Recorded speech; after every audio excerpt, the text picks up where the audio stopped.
Good morning, everybody. You are tuned to Computers 2K Now on the Nissan Communications Network. I'm Amnon, your host for the next couple of hours, along with Nick. Hi. Hi. And Spence is here. Good morning. Your audio is low, Amnon. Yeah, I was going to say that. Yeah. It is? Your microphone's just a little low. Yeah. Okay. Is that better? A little better. I'll be damned.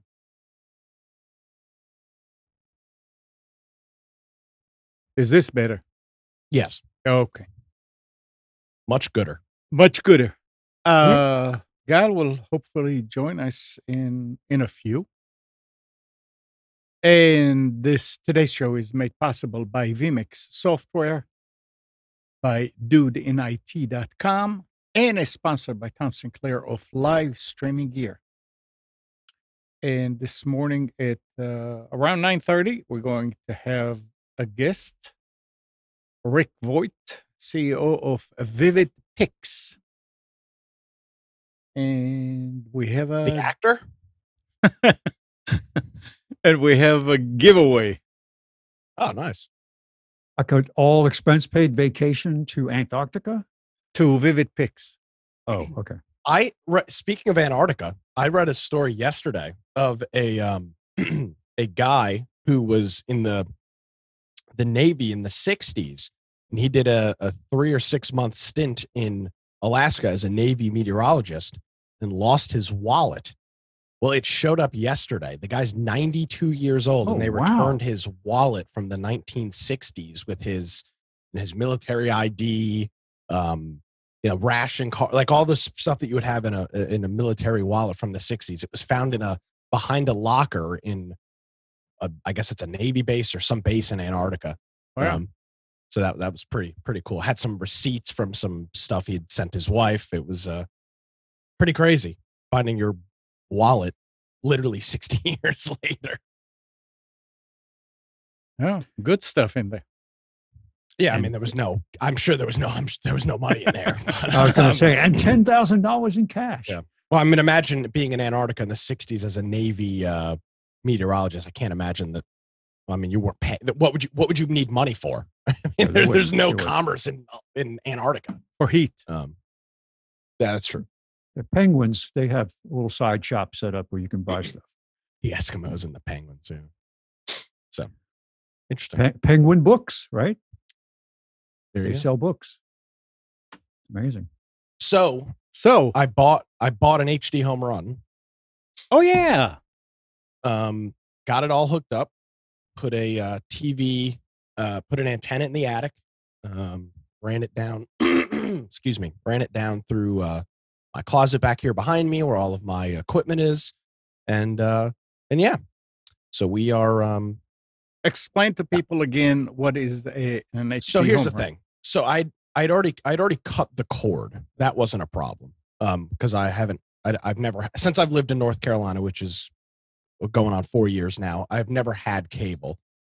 When I lived in my old apartment, I only had one TV in the living room. So I had a single antenna hooked up to that TV. Problem solved, no issue. But once I moved into the house here, I've got a TV here in my office. I've got a TV here in the living room, and then I've got a TV in my bedroom. So I had two antennas, one in the living room, one in here. They didn't both get the same channels. And first of all, and they're ugly. I've got these big panel antennas, the flat ones. So they're hanging on the wall. They don't look great. It's kind of a pain in the ass, frankly. So I purchased this HDHomerun, which is a network-based TV tuner, which we've talked about extensively. Amnon's got one. and hooked it up. It worked great. Plugged it into the network. Followed their little. They have a little pamphlet here with the website to go to. It just connected. I mean, I had it plugged in and working within 5 minutes. It did a channel scan and it was done. Very, very seamless device. And then I hooked it to the Plex. Same thing. No configuration. Just clicked add. It found the device, and it's there. I mean, there's really not a whole lot to talk about. So is literally it just is it works. an app that you use to access the directory and all that? So on my computer, I use the HDHomerun app to watch because it's more convenient. On my TVs, I use Plex as the interface for it. So I use Plex on all three of my televisions on Roku's to access the channel directory, to view the listings, view my recordings, and to watch live TV. So yeah, it's a cool device. Yeah, I don't really know what else to say. It did pick up some new channels this morning. I didn't rescan, but It does. I now have a whole bunch of channels. Yeah, that I it didn't does. have. It will drop and add. I mean, that's kind of weird. I don't know how I feel about that. Well, That's the channels from the lizard people that live inside the earth. Every once in a while, they come out and they broadcast directly into your brain. I just picked up instructions. Channel 7 out of Greenville, which is IWITN, which is a good channel. See if I can tune to it. Good morning, Gal. Good morning. Good morning. Good morning. Good morning. Hey, Gal. Can I share this? Will this work? Let's see. You should be able to. Well, I'm going to do it from my little thing here. Let's see. What will not get you a copyright strike? Here we go. Local news. So this is the app on the computer, which is and actually, I don't know if anybody's used it's a Windows 10 app, so it's in the Windows Store. Mm-hmm. And it's nice. It's not as detailed as the Plex app. It doesn't have a DVR or anything, but it's seamless. It's easy, and frankly, it works kind of well. It's got closed captioning and everything, and so your channel directory is here on the right. You can scroll through all of your stuff, and find something to watch. Click on it, and similar to watching it on Plex, it just tunes to it. So yeah, it's a cool device. I got it for $140. I got the version that's got the 4 tuners on it for about $140.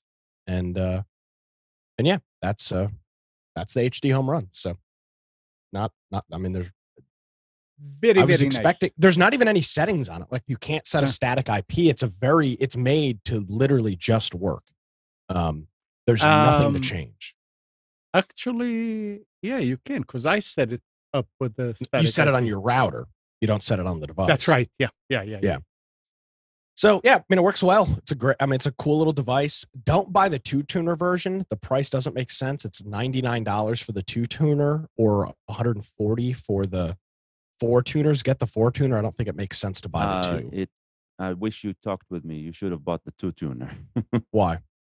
Because the 2-tuner encodes in H246, 245, and the quad does not. So the files that you get on the Plex are humongous, and Plex needs to re-encode them.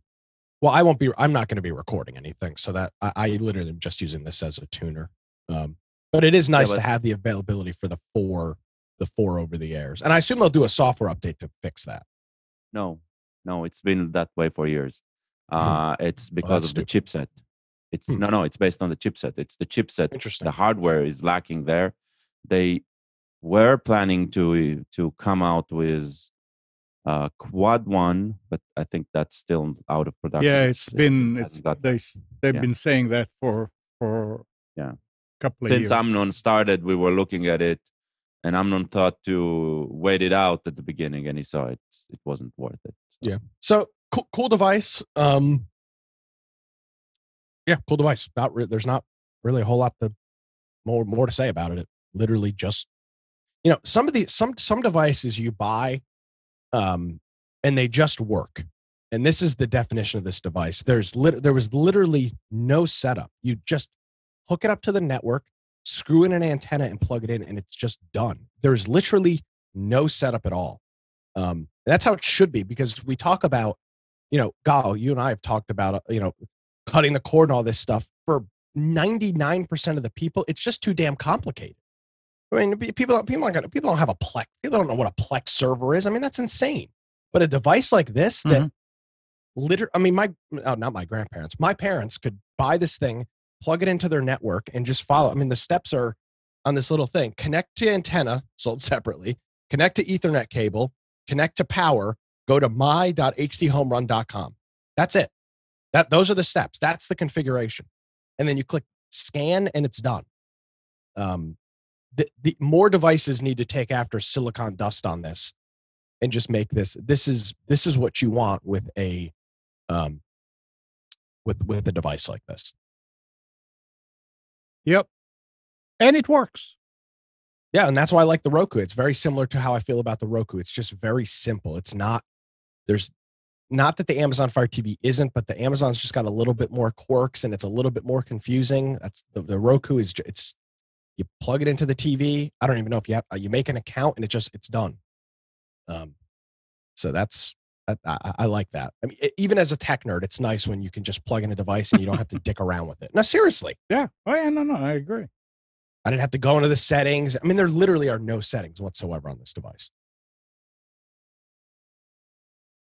So, yep. Cool stuff. Well, good. Congratulations. And it's great that it's working and it's giving you the service you were looking for. Yeah. Which is I did. Putting the antenna in the attic was definitely a good idea. I didn't get any more channels, but I did get my channel lineup more consistently. No pixelation. No pixelation, exactly. So that was the benefit of that. So I ran that up there. That wasn't too bad. I didn't realize my attic's got all plywood up there, so it was a little bit more complicated to run it, but I did figure it out.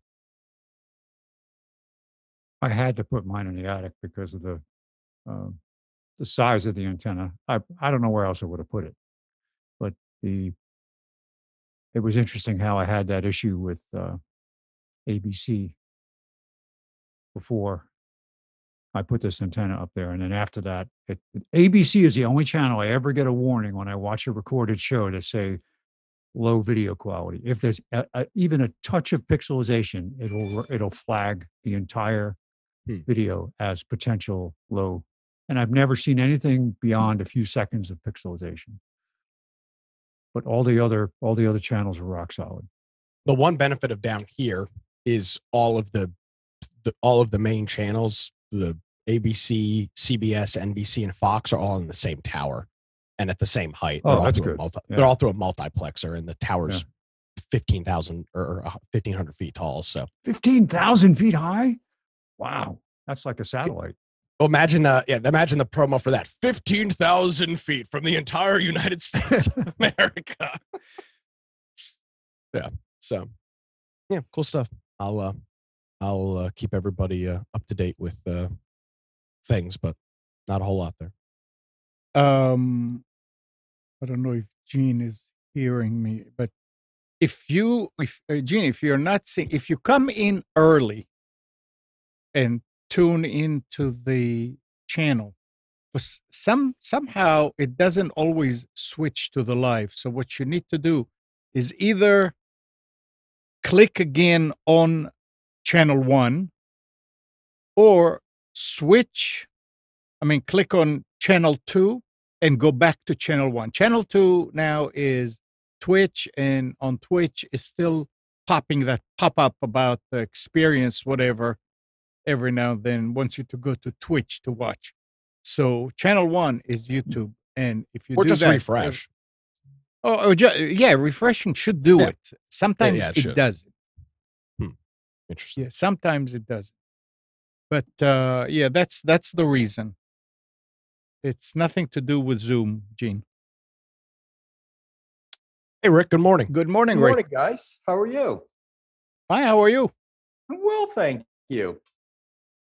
You were just your picture was just better, and it went back down. I guess you're not seeing yourself yet. It looks like we lost him. Completely. Yeah, He'll sure. reconnect, I'm Oh. sure. Yeah, it's not moving. That's right. Yeah, he'll come back. Gene, let us know if it's working. So, Rick, you there now? There you are. That's weird. My internet is cutting in and out. So you guys are down in Raleigh? Wow, what's going on with that picture? Yeah, That's we're interesting. we're in Raleigh. Cool. Nick, So any it's idea? that squirrel. The squirrel's running on your cable coming to your house, and he keeps running back and forth. And when he gets to the middle, he stretches the cable out, and your internet stops. And when he gets to the end, it comes back on again. No, but seriously, I'm guessing it's something to do with the CPU usage spiking up when Zoom's up. I've seen that happen. Really? Yeah. That's interesting. Yeah. I mean, it's got to be something because it looks fine on the Oh no, you're talking thumbnail. about the small picture. I have no idea why that happened. Yeah. Well, anyway. So, Rick, let's hear a little bit about your software, Vivid-Pix. Are we on the air or no? Oh yeah, we are on the air. Yeah, we're on. Sweet. So Vivid-Pix, yeah. So we've been around for a little over 8 years. And our first software, we created an algorithm to automatically improve underwater photos. And then our second patent and software is Restore, that automatically improves old faded photos. And because in genealogy, it's important to be able to also be able to read old documents well. The software also improves documents. So what we've tried to do is make it just really fast and easy for everybody to get better pictures and documents. So a lot of people use like Storybox and these services where they'll mail you a shoebox of a big empty shoebox, and you fill it up with all your pictures and film and whatnot, and you send it to them, but they don't do any sort of restoration. They just digitize the photos. So you get back, in the case of old photos that are not very high quality, you get back kind of rough looking pictures. Is that where your software comes in? It is. That would be exactly one use case. So you send off your images, and those could be either photographs or slides or tintypes, any types of different things. And you get back a digital file. And that digital file then is able to be brought back through Restore in order to be able to make them look amazing. So, tell us who's Rick Voigt. So Rick Voigt. So I've been in the photo business. I used to work for a company that used to be very involved in the photographic industry called Kodak. And so I spent 18 years there. My business partner, Randy, he also spent over, he was about 30 years. And I'm a businessman. And so I worked various roles in sales and marketing and business development and leadership. And Randy was an inventor. So literally with Kodak holds over 150 patents in color and image science, and was the inventor of many, many things. And so we got to be friends over 20 years ago. And so we decided to form our company Vivid-Pix together, again, a little over 8 years ago. And then on a personal front, I am happily married 35 years. I have a little girl who's not so little anymore. She's 30. And she works with a group called Combat Camera within the Air Force. And then she also works full-time with Microsoft. Very cool. Nice. I'm curious about, you said the company first started with underwater pictures. Why? What was the deal with underwater pictures, and what did you guys do to solve that? I've never heard of underwater picture restoration before. Yeah. So Randy and I first met back in '98, and that was at the beginning of digital, literally when it was just starting. And so um, he took a trip and got back underwater point and shoot cameras, pictures, and they came out green. And what happens with underwater photos is that as soon as you break the surface, the warm colors are filtered out. And as you go deeper and deeper, the green and the blue also get filtered out. So we launched a product. I had global responsibility at the time for the scuba diving and for this cruise line industry. And I've been a diver since I was 8 and got certified when I was 14. So that was the genesis of saying, well, let's create our own business 15 years later, and fix the images that are being captured digitally as opposed to through film at that time, and help all these great underwater photos literally show the vivid colors that you capture underwater. So again, we analyze an image, we adjust color, contrast, lightness, and sharpness all at once, literally with one click. So what a lot of softwares do, they have layers and curves in order to be able to improve images, and we do that automatically. So the first image then is done, or the first patent fixes these underwater photos, and then the second one uses a completely different algorithm in order to look at old faded photos. So back to restore. You mentioned family history and things like that. So how did you transition from land and sea and the water stuff to just regular family photos and documents and restoration of those? Yeah, cool question. So because we were doing pretty well within the underwater world, and because we had built software that was a standalone platform, another company came to us and they said, we're interested in adding to the product that we provide with software that we can add to, and improve the images that were being captured. And it was a scanning solution.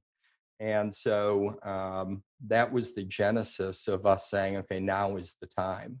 Randy, because again, we've been in the photo business forever, and we knew early on that we would get into restoring old images.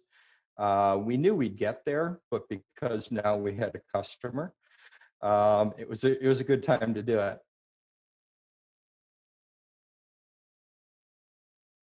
All right. And And by the way, go ahead. let me just add one thing. So what's really interesting about old faded photos and documents is that family history is the second most popular hobby in America and in much of the world. And this COVID time has even enlarged that interest of people who are interested in looking back at all the images that are currently sitting within shoeboxes or boxes, interested to make sure that all the legacy information is transferred, is captured and then be transferred to future generations. So it's been a very interesting business ride as we understand more and more about the importance of these images, these photographs, these documents, in order to be able to really help people through often difficult times, as well as just a terrific hobby. Is there? Go ahead, Nick. No, go ahead, Spence. I was going to say, is there a specific marketing sweet spot that you concentrate on, like through genealogy groups, or where do you find your most success in reaching people with this? Yeah. A couple of years ago, so we've been attending an event called Roots Tech for the last 5 years. And Roots Tech is the single largest genealogy event in the world. It's held at the end of February in Salt Lake City, Utah. And last year, as an example, in person, happened the end of February, just as the world started to change. There were 32,000 people, which is really big for a show. And it's primarily consumer based, and genealogical societies, of course. This year, that event has gone online, of course, and their registrations and being global, and Roots Tech is organized by the organization Family Search, which is obviously one of the largest players in genealogy. And they already have over 300,000 people registered for the event. So we are very involved in the genealogical society world. We're a bronze sponsor of that event. We sponsor a lot of different genealogical society conferences and national organizations. So yeah, genealogy is a major part of what we do. But we also market, your question, to the general population. That if you ask most people, are you interested in genealogy? The answer is going to be no. If you ask people if they're interested in family history and the stories of the people that came before you, more people will say yes. And then if you say, do you like pictures? Do you like taking pictures? Do you like sharing pictures? Do you like Throwback Thursday and Flashback Friday and those types of things? And the vast majority of people say yes. So we market to the genealogy community, absolutely. To the family history community, absolutely. To the general population that just like pictures, absolutely.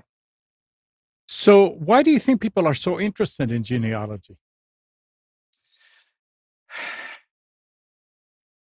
Pre-COVID, I would put it that people are interested in knowing where they came from. We've become a much more nuclear society, a smaller number of people that we tend to work with. Reunions, a little, people that take part in family reunions, obviously a little bit more than that nuclear group.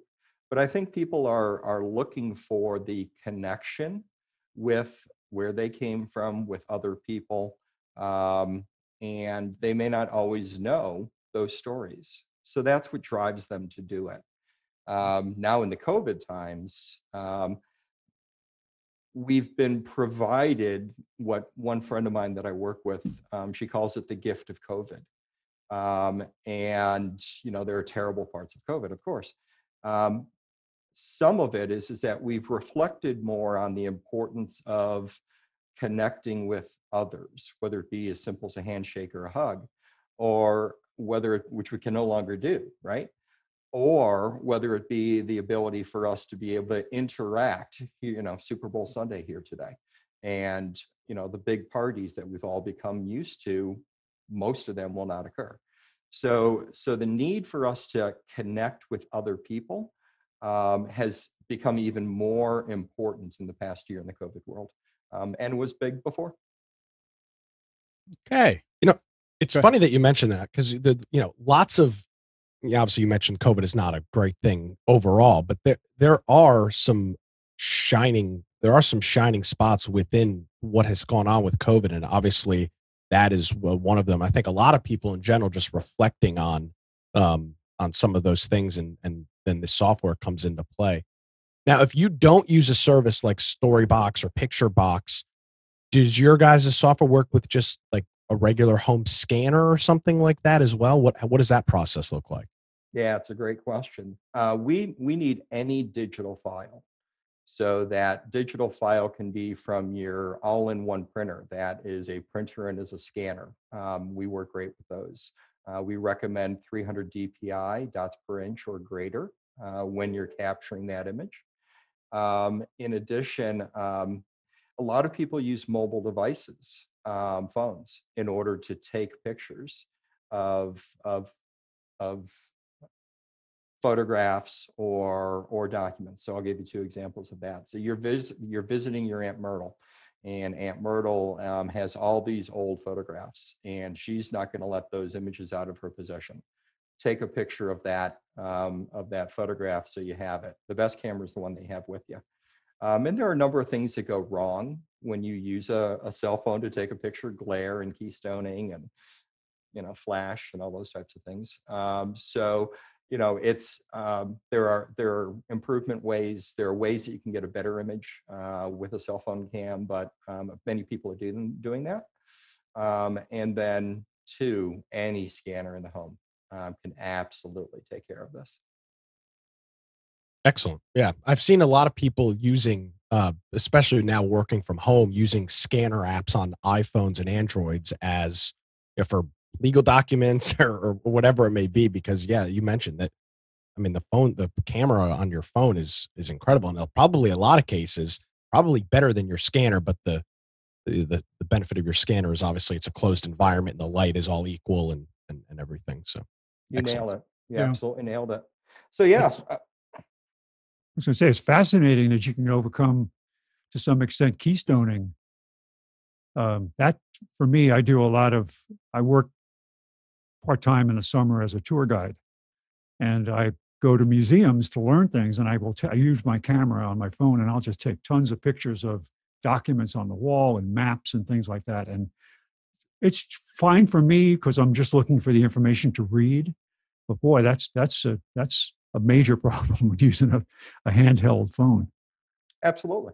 And what's most interesting about it is the using a cell phone so that it is angled, so that you're not getting shadows, so that you're not getting flash, so that you're reducing glare, is actually an important part of using a mobile device to capture that image that you're describing. But the keystone is the natural effect of doing such.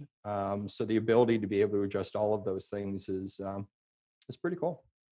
So in other words, also your results, your software's results depend a lot on the source quality. So if somebody could take a good picture of that picture or scan that picture, results may be different. Absolutely. And it's a great, deeper area to go into. So for instance, a lot of scanners have been set up in order to be fine-tuned for documents. And when you're scanning a document, it's really trying to understand, it's trying to improve the contrast between the ink or the pencil and the paper. And in a faded document, that's even more so important because the paper has faded, so it's now yellow gray, and the inker or pencil, that has also become less and less prevalent. So now there's less contrast between those 2 points. And then with old documents further, you get things like mold and things that further reduce the ability to be able to read stuff. So our Restore software actually is able to see those differences to fix those images. Similarly, the DPI I mentioned earlier, the dots per inch or the pixels per inch, a lot of people send us images that have not been well scanned. And if you don't have a lot of information to use, you're limited on the amount of further improvement that you can do. We make them all look better, but if we've got more information to work with, we're going to do even better. So we recommend 600. We recommend a minimum of 300 DPI. We recommend 600 DPI. And then a lot of people will actually scan in TIFF versus JPEG. And TIFF it's actually not an image file, it's information about the image. So it's the raw file. So we actually within Restore will fix your JPEGs, but we'll also improve your PNG, your DNG, which is the universal raw from 9 different camera manufacturers, TIFF files. So it's a very versatile software for lots of different needs. And the higher image quality that you get from the scanner, the better job that we're going to do. We also, FYI, we bring everything up to a 24-bit, which is kind of geeky. But at a scanner, oftentimes you're going to be scanned at 8-bit depth, and we actually bring everything up to a 24-bit depth. That allows us even to improve the image processing more. Now, the software is not magic, right? I mean, you can open up a picture in Photoshop and play around with the levels and the curves. But most people, first of all, don't have access to Photoshop and really would have no idea what to do. So what have you guys done? You said it's a one-click solution. What makes your software unique in that way instead of just opening it up in a photo editor and dragging around color curves? It's a great question. If somebody knows what they're doing in Photoshop or similar programs, they can get as good, if not better, results than they can with Restore. I will tell a story though. This gentleman that I've gotten to know from Family Search, who is a professional or advanced amateur photographer, went to school for photography. He is very good with Photoshop because he's been doing it for a few decades. And when we first met, he walked over to our booth with 2 image files that had been scanned. He said, let's see what your software can do. He put me through our paces. And we literally 1 click brought these images back to life. And I said, you know what you're doing with Photoshop. How long would that have taken? He said, well over an hour each.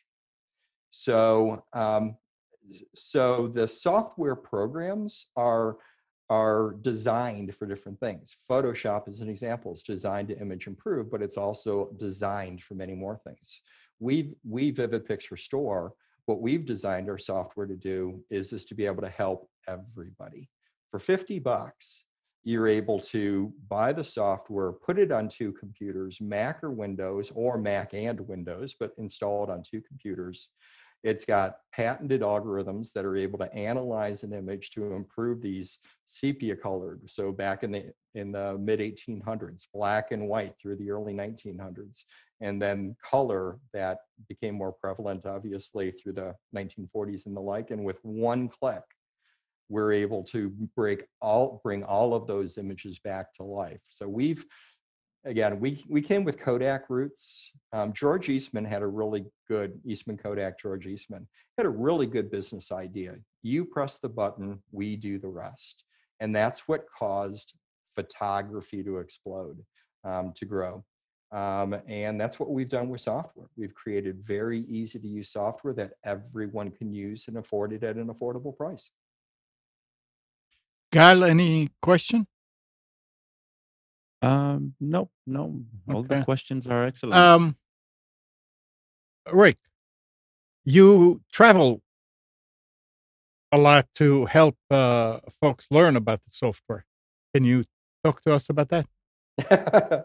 Yeah, it's kind of fun. So 3 years ago, I purchased a conversion van, so a Class B RV, which is a nice 23-foot van that contains your cooking and your shower and your toilet and all those types of things. And I thought it was a great investment before, because it allowed me to be able to travel around to trade shows and bring along my different things, and sleep and save money on hotel rooms and all those types of things. And through this most recent time, as we've been staying in place, I've still been able to get out and about because I can control my own environment. And I'm not a photographer, because I know great photographers. I would not consider myself a photographer, but I love pictures, and I love getting out to really scenic areas.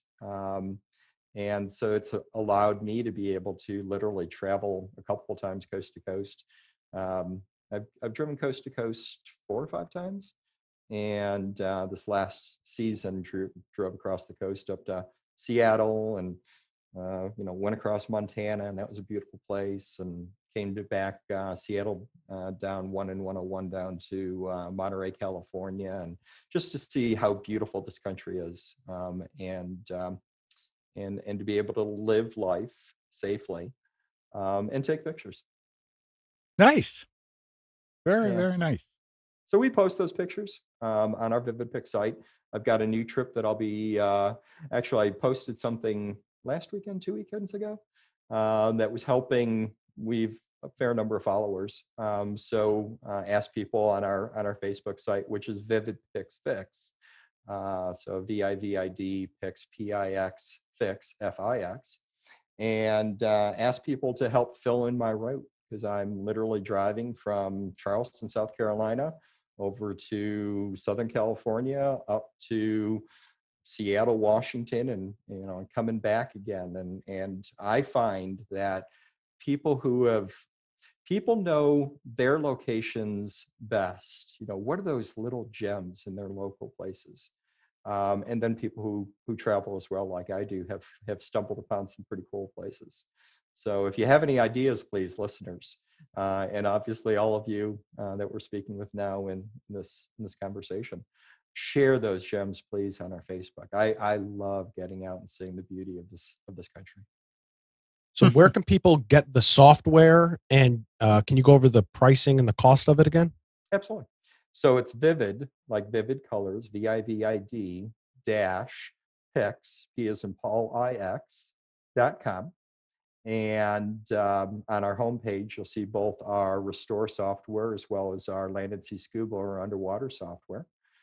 We have lots of educational materials that are available on our site as well for our software and more. So check out Education tab. And then we sell for $50. So for $49.99, it's able to be downloaded, installed on 2 computers. Again, Mac, Windows, Mac, Windows. We provide free updates. Never say never. That we'll never charge for a full upgrade. But Scuba, that's been on the market for 8 years, we've had 1 upgrade. Restore, we've been on the market for 5 years, and we've never charged for an upgrade. And we've added a lot to the software. The ability to fix documents, the ability to fix raw files and the like, the ability to add metadata within the image flow in order to be able to do things. We really listen to the market on the things that they're looking to be able to do. And so we provide free updates for that $50 cost. Nice. Okay. I don't see anybody from the chat saying anything, but remember, those who are not logged into chat don't see these questions. So if you are just hearing us, listening to us, and not participating, and you have a question, you can still call in 919-518-9773 or Computers 2K Voice on Skype. Rick, anything else you want to add? Yeah, the only we touched on a little bit in the before the technical part of the conversation. Photos are really, really important to people. Oh, yeah. So and they're important on many levels. So when we look at an image, when we look at an old photo, we're able to, our mind transcends time, and we're able to remember those usually good times, sometimes bad times, but usually good times. And we're able to, that reminiscing actually lowers our stress level and our loneliness. And during these times that we're separated, our stress is higher, our loneliness is higher. So we have found with working with the health community and the mental health community, that the benefits of just reliving those moments can help everyone, and is particularly helpful within the assisted living facilities, independent living facilities as well, but assisted living facilities when people are not having a lot of interaction with other people. And in places like assisted living facilities, unfortunately, the caregiver's time is limited. And often the conversation between the older adult and the caregiver, it is not quality time. But imagine, if you will, from a quality time perspective, that you're able to learn more about that person who's, oh, by the way, their memory's a whole lot, they remember a whole lot more from 50 years ago than they do from 5 minutes ago or even 5 seconds ago. And utilizing photos in order to reduce agitation, to reduce stress, and to be recollective is really, really helpful in our older adult community. And then also there's been a lot of research. Harvard has done some great research on exercising our brain. Our brain needs to exercise. It needs to be learning new things. And if you just continue to do the same things over and over again, that's like in a retirement time, that's not exercising your brain. Your brain needs to be learning new things. And to be going through the, how do I scan? How do I improve? How do I do genealogy and or family history research in order to be able to find these things? That exercising of the brain is really, really good to delay early onset of dementia or Alzheimer's. And there's been a number of studies done by great institutions that validate that statement. Interesting. There is a question in the chat, says from John. He says, "Are there controls, or is it all automatic?" Great question. Thanks, John. So as you bring in an image, we have 4 algorithms, one for faded, badly faded photos, digital. So we work with cell phone cameras as well as regular traditional digital cameras, documents. And then we also have a button that allows you to be able to use the metadata function, which I've not added a lot. I haven't talked a lot about here, but there are very easy ways to add information to your image files, but not to image improve. So you have 5 algorithm paths. 2 is the algorithm analyzes the image, again, adjusts color, contrast, lightness, and sharpness all at once. And the center image, we put up a 9-up. So the center image is the image that we think is best, but our rods and cones in our eyes do truly see lightness and contrast differently. So we ring that center image with increased contrast, less light in the bottom left, and then less contrast, more light in the top right. So we ring that center image, which the software thinks is best. And then we do have easy to use controls after that point, your specific question, John. In order to be able to adjust the lightness, the contrast, the vividness, which is color saturation, and sharpening. And then you are also able to adjust red, green, blue, cyan, magenta, yellow.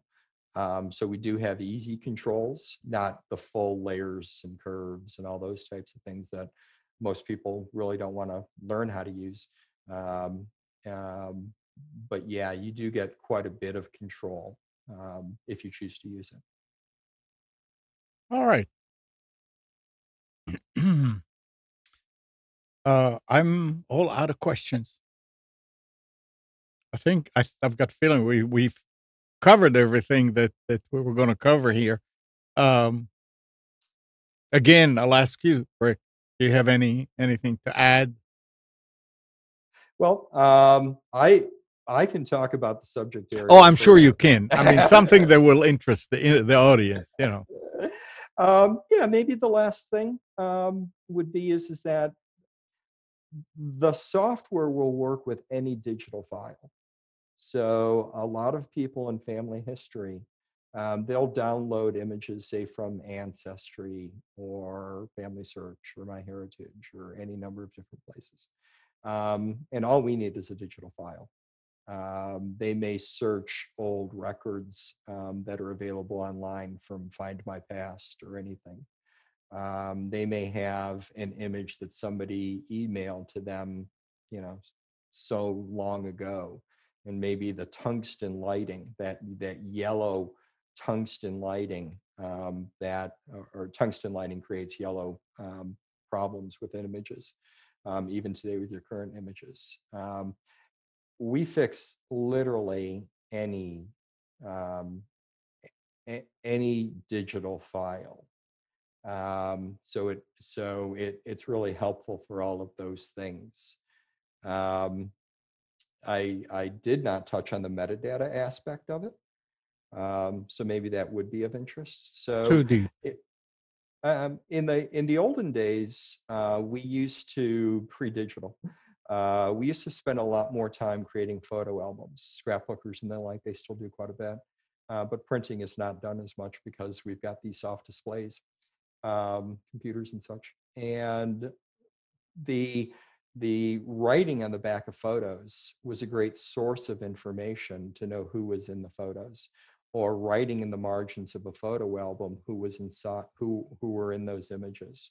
Or oftentimes with documents, people would make notations around that. And a lot of that is being lost in the digital age. But there is something that's called metadata. And most people think about metadata as being, if you even know what it is, most people don't. Metadata is the information generally about how an image was taken. So what was the f-stop, or some of them have geocoding so that you can know where you were. That's oftentimes part of a cell phone. But metadata is able to be accessed so that in a digital way, you're able to type in information having to do with that photograph. So I can type in that this was, holiday 1964, or this was Megumi, my daughter's, what year was it? 2008 graduation from the Air Force Academy, or any number of things that are of interest to me. And then I'm also able to create tags.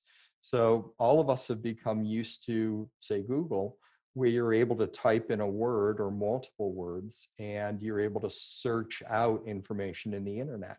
Well, the same thing is possible within a digital photo world, so that you're able to type in words to the metadata and then search your image files, and it'd be able to find those photos, as opposed to saying, where did I save that one? Well, you're actually able to type in those words. And that way, within your Finder in a Mac world, or within your Explorer within the Windows world, you're able to find those photos simply by typing in the words, or those documents simply by typing in the words, again, that described the image. So metadata is a really, really helpful tool to get in the habit of using. Okay. John is asking another question. Does it can it manipulate RAW files from Nikon? It can. All right. Yeah, we do. Okay. Nikon has two RAW formats. We do both of those. Canon has two RAW formats. We do both of them. Sony technically has one, but they bought Minolta, so they technically have two. We do both of them. Yeah, we do quite a few of the RAWs.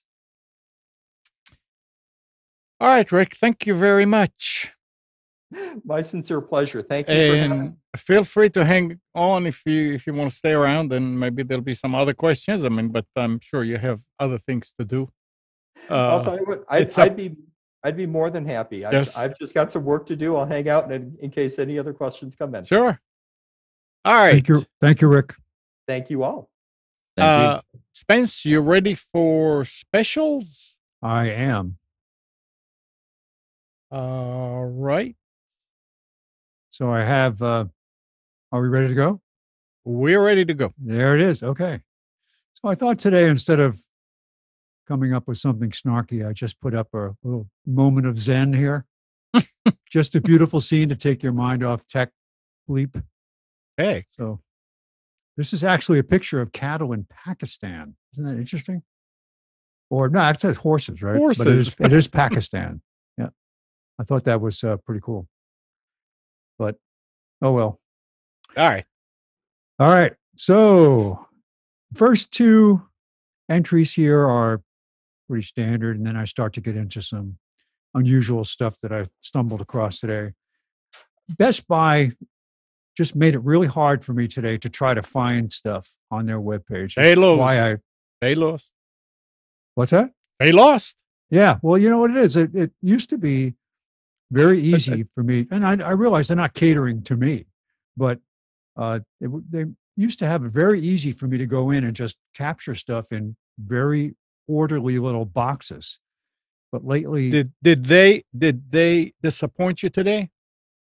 Yeah, they did. I don't want to hear their name again. I don't want to spend any more time on them.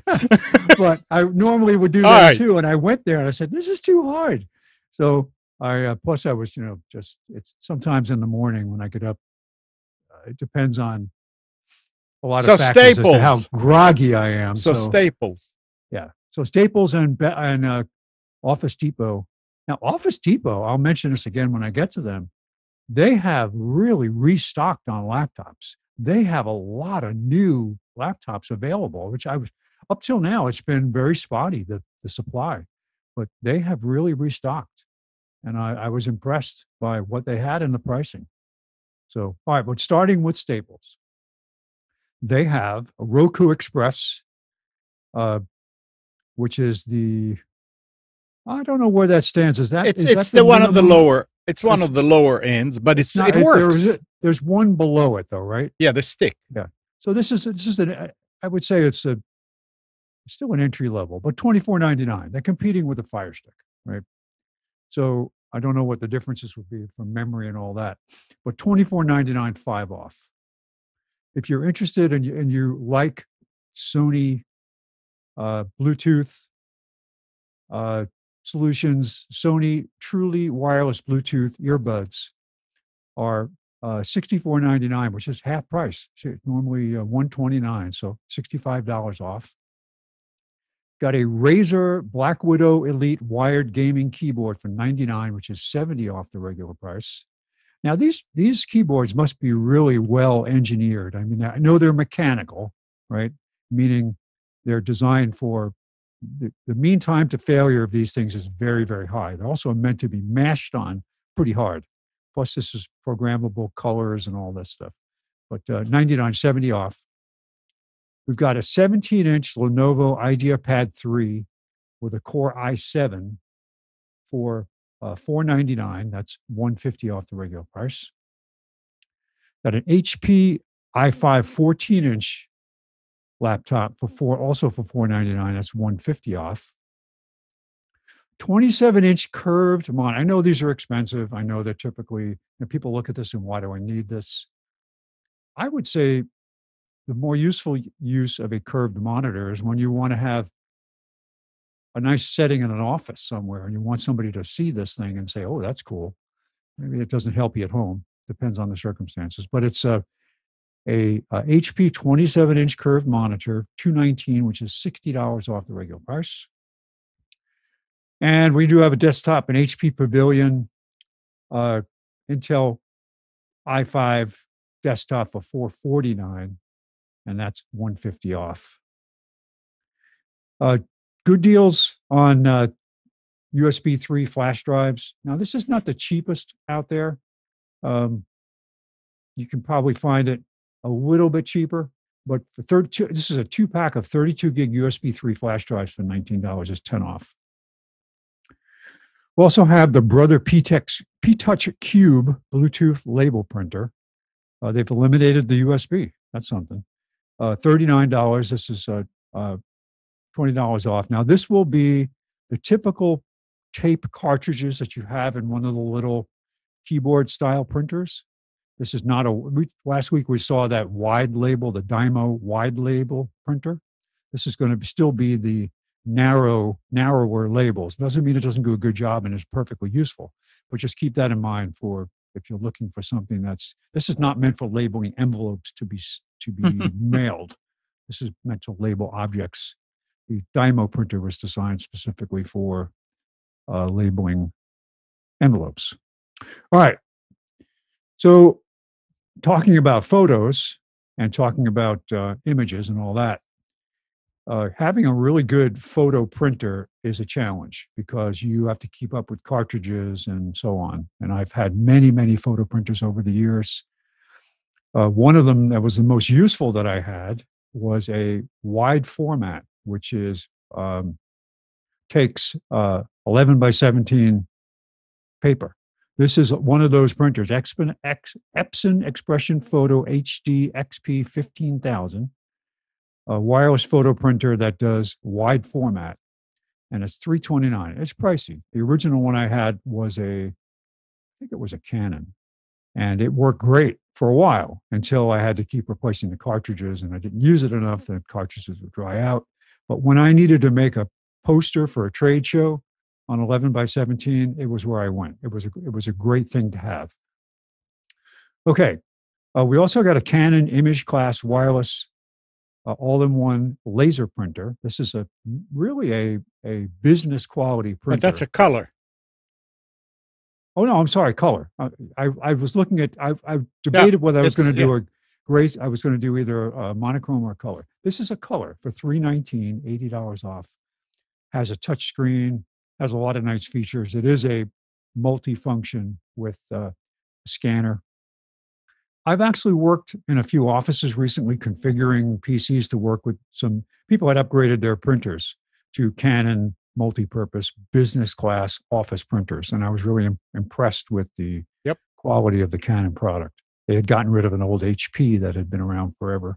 Now, I'm sure HP has comparable ones, but the one they replaced it with was outstanding from a quality perspective. Size, too, for the function. Okay, lastly, we have an Epson ES50 compact lightweight sheet-fed scanner. This is a single side, one pass, one side scanner. It's $99, normally $129 on sale.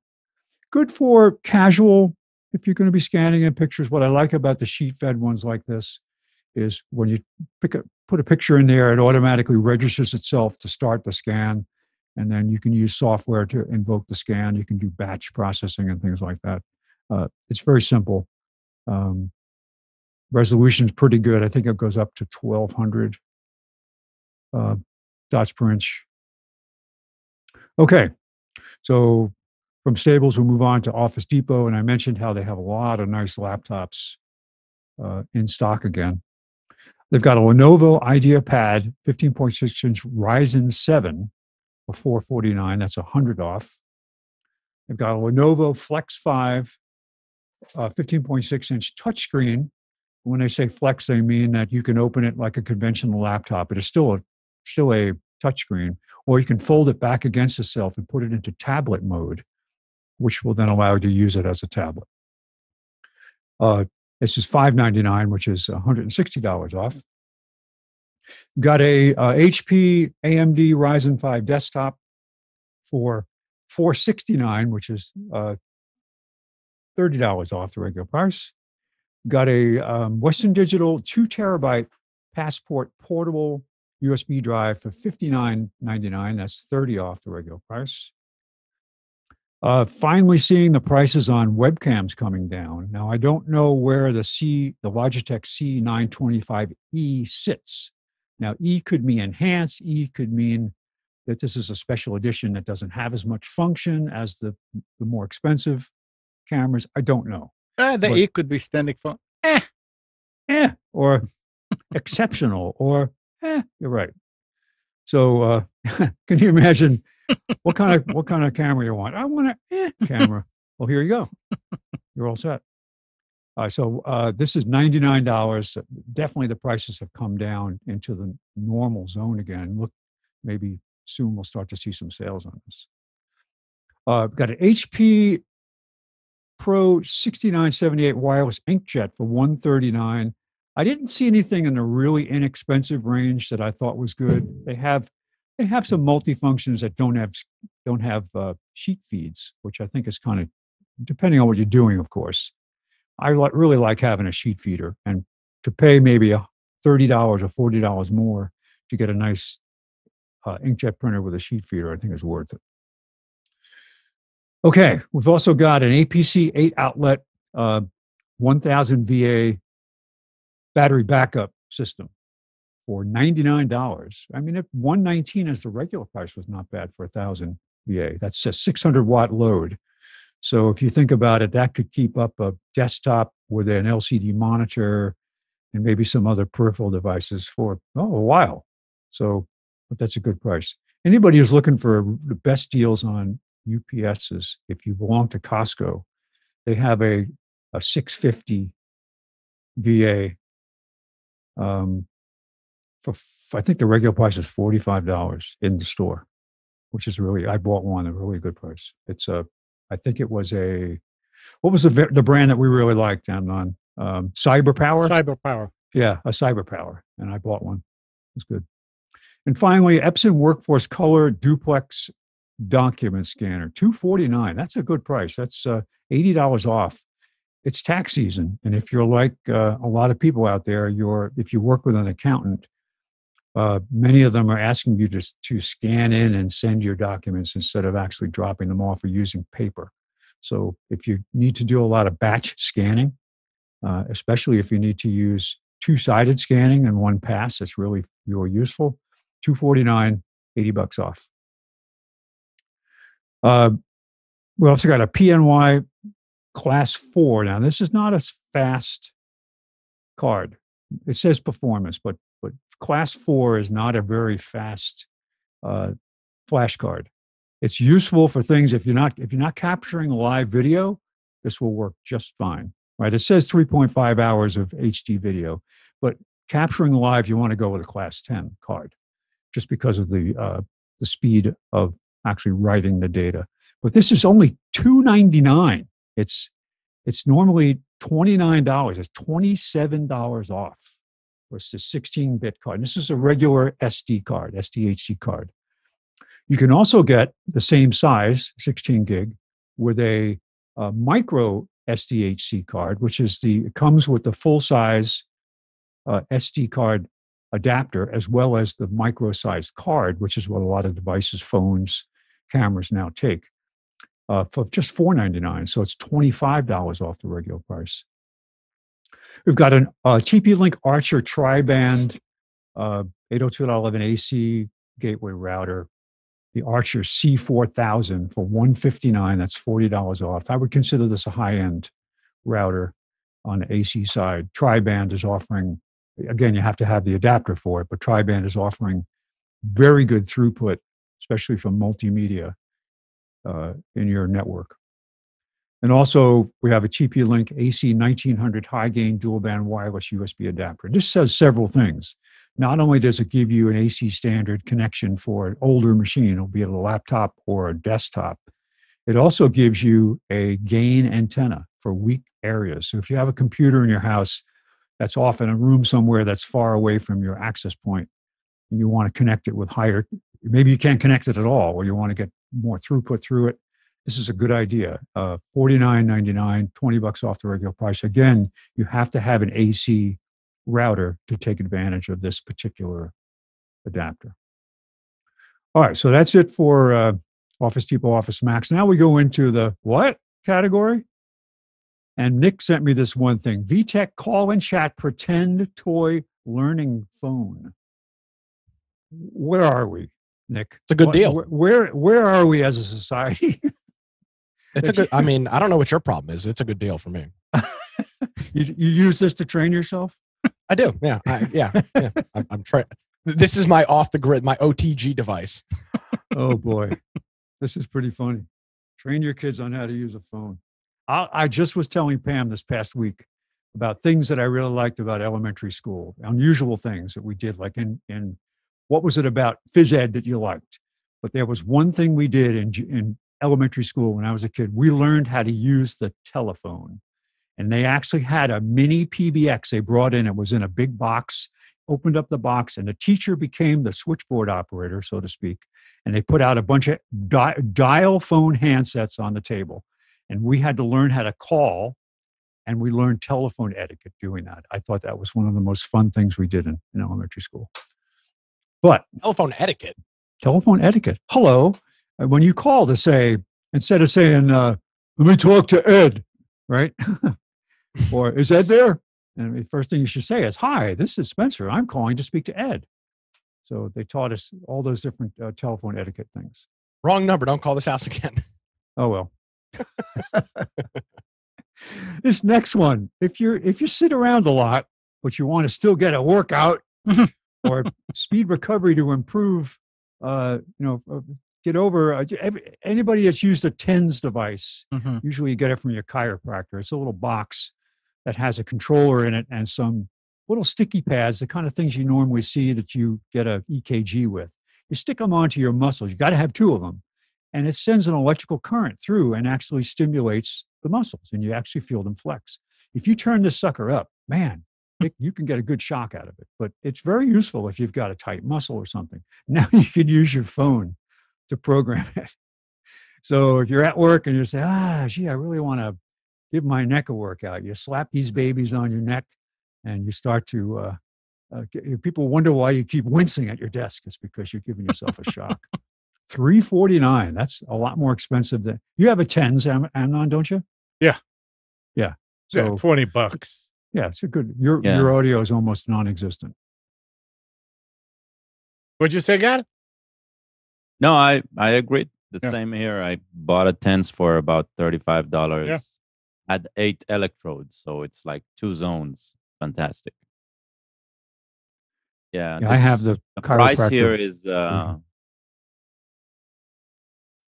is way So- way too high. Yeah, this is. But it's. I mean, this is. But it is interesting development. Yeah, I mean- isn't that something? I mean, obviously, this will become more and more popular eventually, right? When Yeah. it gets cheaper and minimized, and so yeah. It'd be great for people who want to run who need motivation. Next.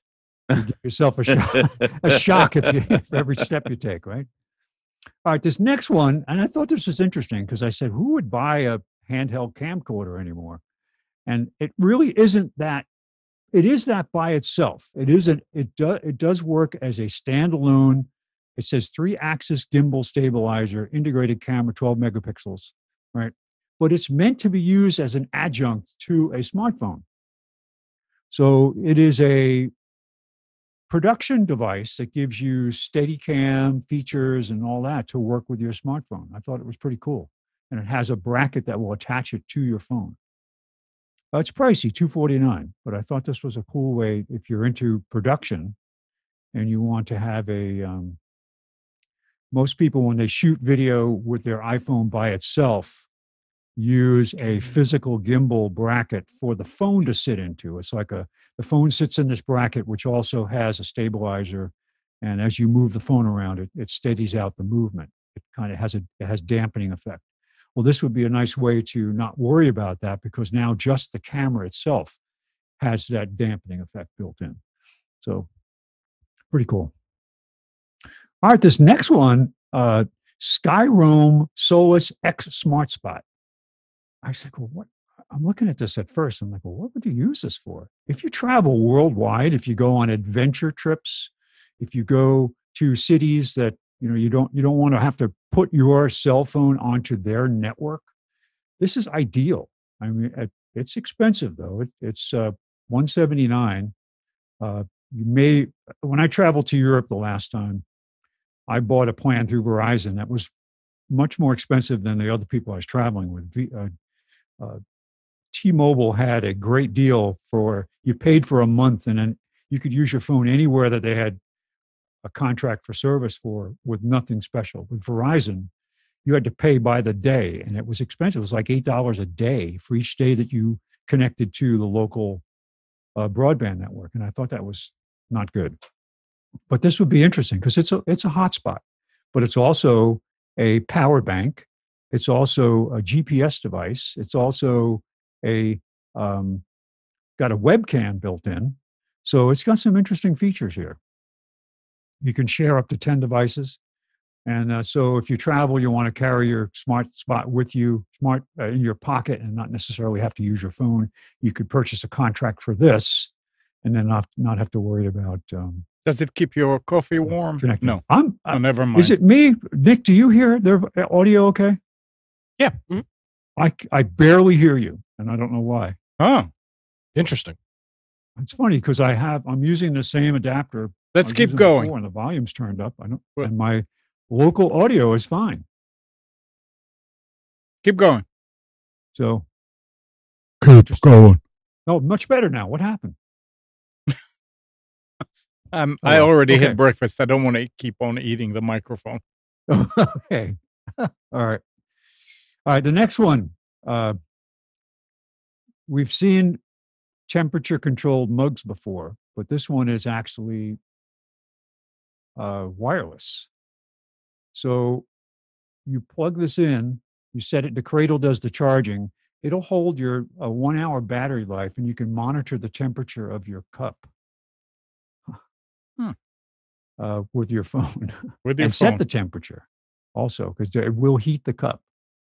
You know, how far away from the coffee mug, coffee pot are people that It's they a need to do gadget. this? It's a gadget. It is definitely a gadget, although it's not super pricey, and it would be a fun thing to give somebody who's a nerd. But 10 ounces, that's also not a whole lot of coffee. For me, I like having like a giant travel mug of coffee. Keep it hot that way. It needs to be small, man. It needs to Yeah. be small. I wonder if it'll work for soup. I guess it could. All right, the next one is also another interesting device for people who travel. It uses the Iridium satellite system for messaging and data. It does not provide voice communication. So if you travel, you can use this device to talk to the satellite, send text messages or requests for emergency assistance, and so on, for a lot cheaper than having a full Iridium account with a phone, with an actual satellite phone. It's $318. Now, there are different. Garmin actually has multiple versions of this, more functionality, less functionality, and so on.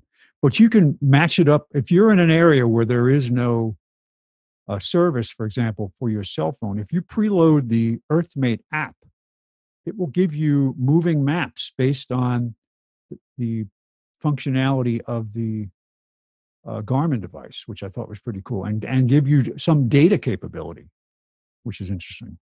It says access downloadable maps onto your smartphone, which is pretty good. So I like the fact that it's really a useful emergency device. If you get in trouble and you're out in the middle of nowhere and you don't have a sat phone, this will be a much more cost-effective way. It also does have weather forecast software that you can download the weather forecast across this device to your smartphone.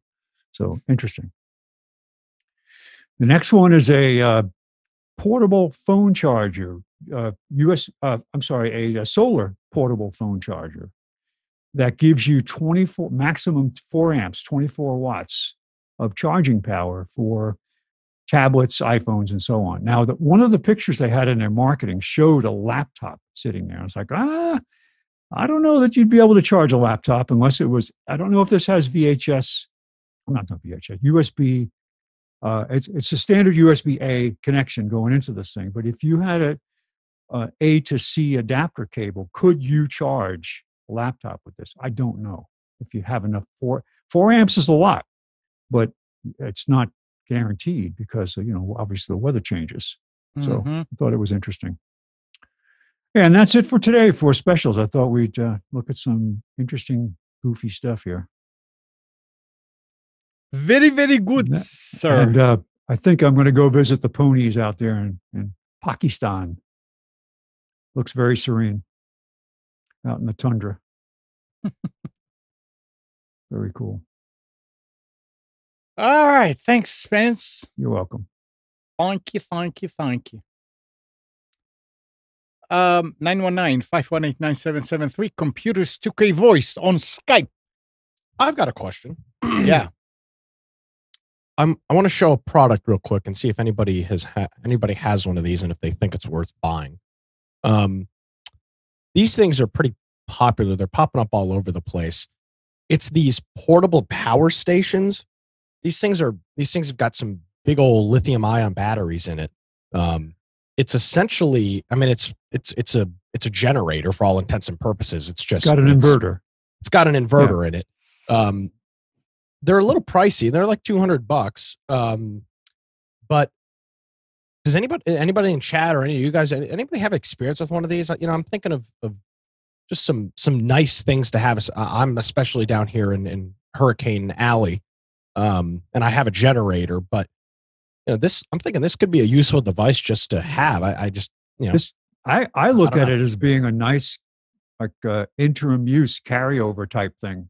That if you don't want to if you have a short outage and you don't want to roll the generator, for me, I got to roll my generator out of my shed around to my garage and plug it into my circuit breaker panel and all that stuff.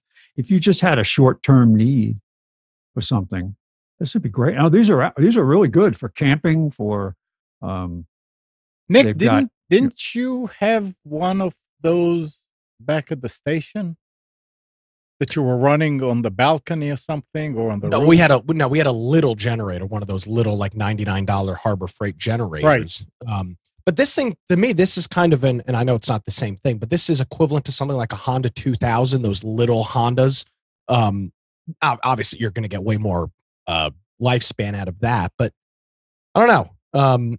Arnie says some of these are overpriced and are junk. Yeah, they're expensive, as they should be. They're packed with lithium-ion batteries.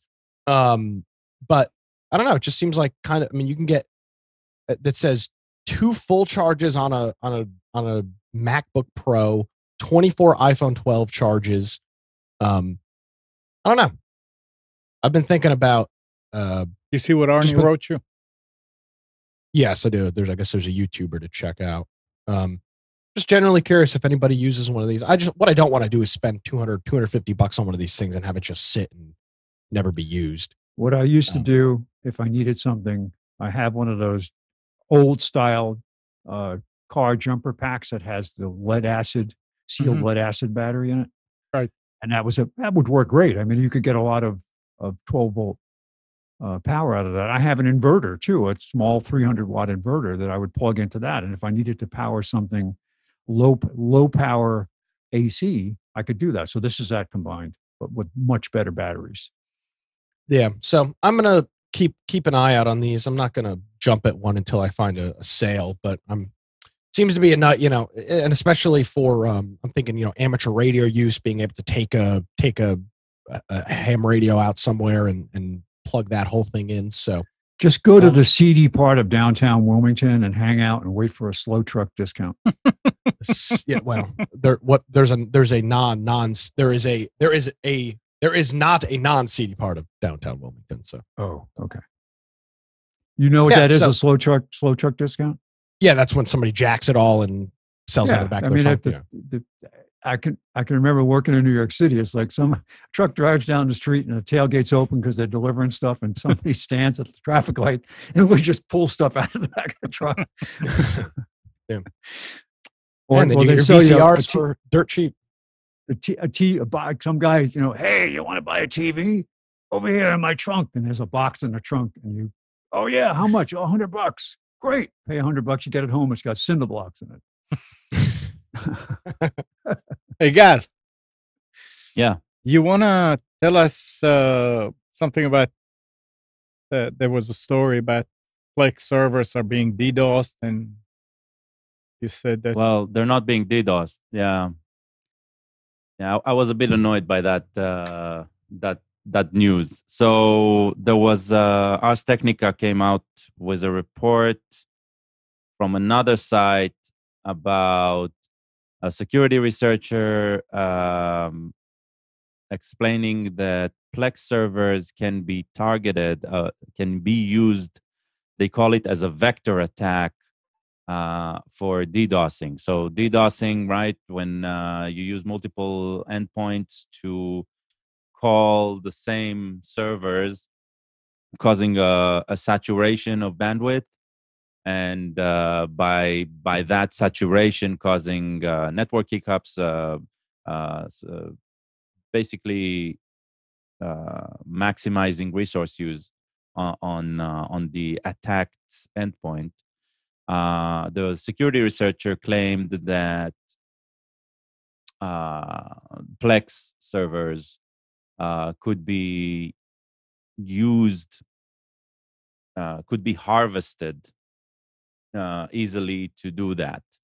But going into detail, the security researcher offered zero or next to zero suggestions of what can be done. And that was the first red flag about the article. Further digging, everything that was discussed about vulnerabilities on the ISP side and not specifically on Plex servers. And digging a bit deeper, it was apparent that the whole problem is not specific to Plex servers. It's just Plex servers. They're using a protocol they're listening on a protocol called I think it was SSPD. Or I might be getting that protocol wrong. Anyway, it's a discovery protocol that runs along with Universal Plug and Play UPnP. The whole idea is there are very few systems out there where the ISP router that comes from that is configured by your ISP exposes communication that should only happen inside a LAN, inside your local area network, exposes that to the WAN, to the side of the ISP. And Plex might be listening, usually by not by default actually, but when you set up Plex, one of the features is Plex allows access from the outside world. And so if the router is set up incorrectly, so that's block number one that needs to be done, and that usually out of the box, it is not done that way in any router settings. It might be out of the box in that way for certain ISPs, but the research didn't pinpoint that. So that's the first thing that needs to happen. Your router configuration needs to be wrong in the first place, something that is rare. And you allow access from the outside to your Plex server, which is a common thing, but only when those two blocks are in place, only then an attacker can use that discovery protocol and basically tell the Plex server, try to contact a third server. The whole idea of this discovery protocol is for me using my phone, contacting my server, telling it play on the TV, and the reason the server can see the TV is because of that discovery protocol. So if you give the IP of a TV that is outside your network, something that shouldn't be even discoverable, then you can create noise. So there's this domino set needs to be so elaborate, right, in order to make an issue out of it, and so it was an important discovery by a security researcher.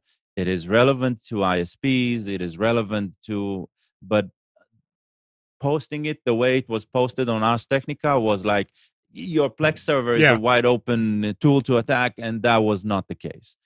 There's an issue. It needs to be handled. You need to set up your router properly, which is always correct, right? You say at the end of the show, update your virus scanner and back up your drives. We are assuming, we don't even mention it, that you have at least an okay router. Well, right? that falls with the default settings. That falls under practice safe computing. Yeah, exactly. So it's like it's not a flaw in the design of Plex in any way.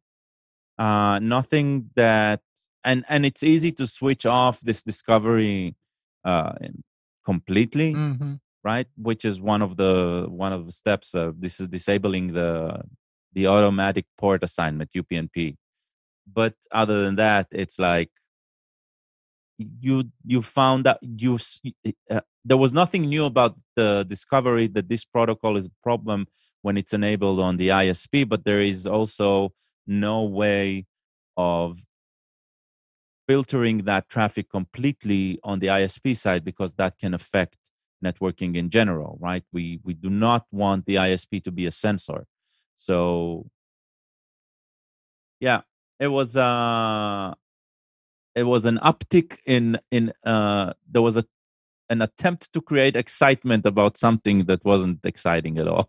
Well, good. I mean, it's good to know that it's that it can be fixed if you have yours set up. Yeah, like one that. thing If I would say, and not to the credit of the security researcher, he did not approach Plex with that. The Ars Technica did not approach Plex with it before publishing. And about a few hours after the publishing, they posted an update. Plex reached out to them, explained the situation after looking into details, and said, "We don't know what the hoopla is about, right? Yeah. You're making a lot of noise out of it." And I was glad for that. But obviously, in today's climate of news reporting, it doesn't really matter if you get an official statement, because nobody believes anything anymore. So. Right. I was going to say, hold on a second. Did you just say that Ars Technica, which is a third-rate tech blog, didn't reach out to a company that they wrote a hit piece on? Is that what you're telling me? I wouldn't call them a third rate. Ars Technica is usually a very reliable source of technical reporting. All of these sites over the last 5 or so years have just fallen to the way. I will have agreed with you in like 2010. Ars Technica was probably the best, but all of these sites, and it's in the tech and gaming, they are just awful. They're still one of the best, but the best has dropped the bar. Yeah, it's something. I don't know what it is about this industry, but I notice it a lot in tech and gaming. It's just these terrible article. I mean, obviously the goal is to get clicks. I get it, but it's a lot of the times, like you said, it's just not even accurate. Like what you're writing is just, it's not that it's a lie. It's just not how it's being described. I don't know what the deal is with this industry. We see it all the time in gaming, and it's like, damn, how are these people getting paid to write this garbage? Well, look, I mean, it's no secret, right? I've disconnected myself from any constant feed of information.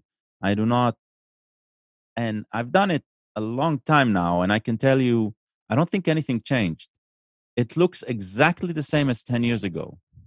It's just there are some sources that you usually have higher expectation from, and when you finally get pointed by a bunch of people to that source, that's when I read them.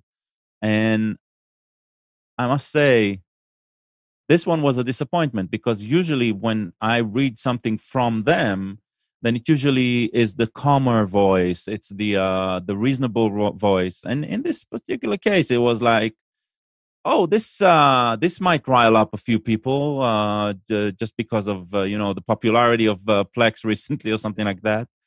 And it was nothing. It was worth a mention, but not in that way. It's unfortunate. Yeah. But like you said, Nick, a lot of these sites are becoming like that because they want clicks and they're not getting them. Well, and I understand that's their business, but it's just the old thing about bad publicity is publicity any way you look at it, right? Yeah, I mean, honest to God, outside of infection, I don't look at, and Brian does most of that stuff. I don't go to, and I used to go to these sites daily: Ars Technica, CNET, Mashable back in the day, and Kotaku and GameSpot, it's IGN, the same thing. They're all the same. They're all just turning into these like weird mixes of like somewhat tech news, and then and then a lot of the stuff that they do write, like this story right here, is just ridiculous nonsense. But you know what I found efficient is, let's say Ars Technica is a source that I like for something. I start noticing who writes it, and I start only following them, looking for his content, their content, right? That's so, at least when it comes to a specific voice, is I go with a voice I can trust.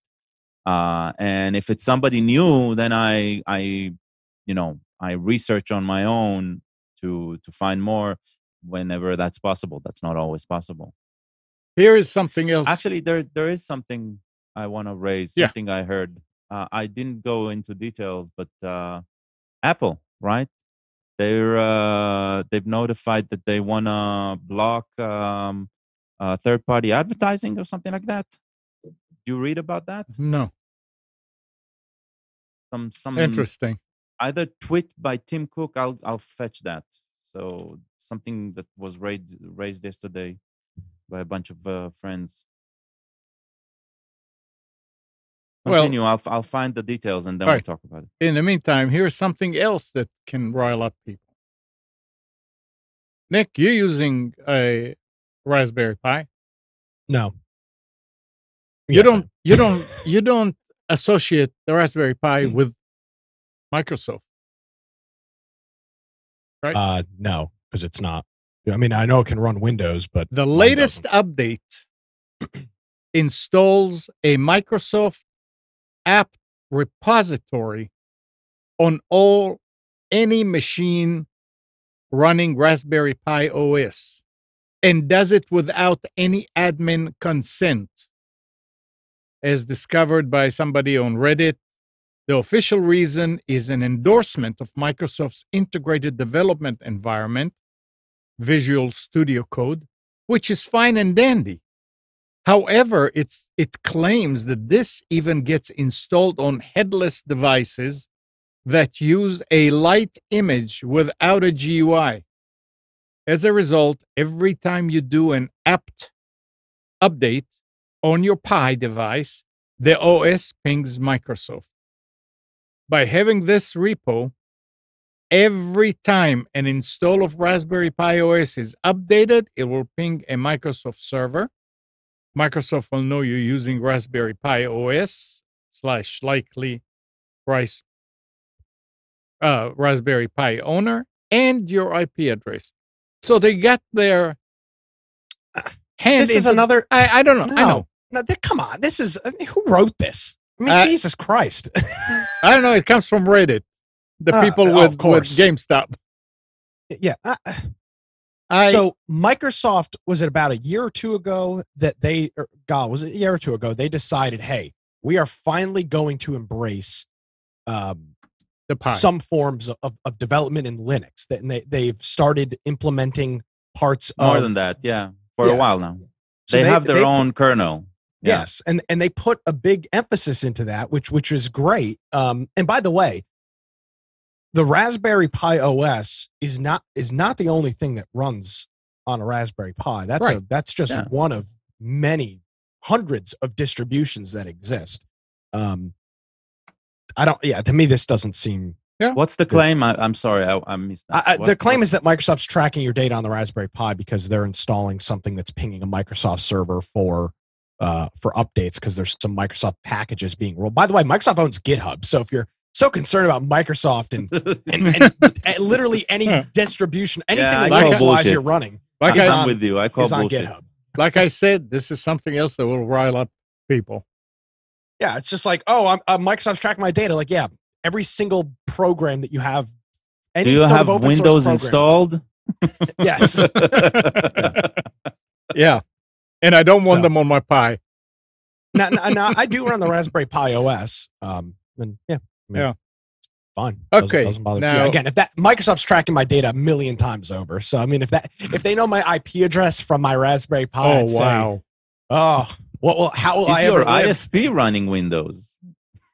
I mean, at some point, yeah, somebody's running it. So last week, but they're ubiquitous, but it's not like specific to Raspberry Pi, and I don't think they have any hold there.